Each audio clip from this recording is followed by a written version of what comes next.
Je m'appelle Juliette Pirlet, je suis enseignante, chercheuse. Mon terrain, c'est la classe, c'est mon matériel aussi. La classe, c'est cet espace qui a quelque chose à voir avec le savoir, avec la transmission, mais c'est surtout pour moi un lieu impossible, et donc un lieu à construire perpétuellement.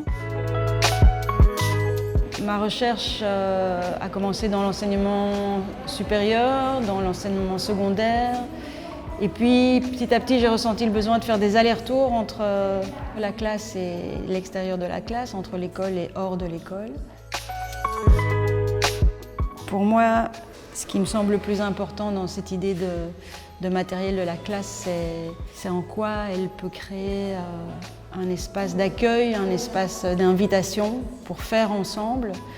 Donc je vois l'enseignant plutôt comme celui qui fait avec. Et donc c'est là que je m'amuse, c'est essayer justement de mettre en scène un peu cet espace, de préparer cette invitation. Et donc la proposition de la centrale, c'est de nouveau, c'est de me donner un espace, me donner un temps, un délai, puis un sujet. Le sujet, c'est l'exposition. Et donc moi, ce que je vais faire, c'est créer une classe avec du matériel, avec un sujet, tiré généralement des œuvres qui sont présentées ici. Et puis proposer de faire avec moi quelque chose qui ressemble à de la gravure. J'ai appelé ça de la gravure pauvre parce que l'idée c'est de pouvoir le refaire chez soi, de ne pas avoir besoin de matériel professionnel ou technique et d'expérimenter, de vraiment vivre une expérience ensemble. Ce qui me semble important dans l'espace, c'est sa ritualisation et c'est pour ça que je propose des ateliers en 3 temps.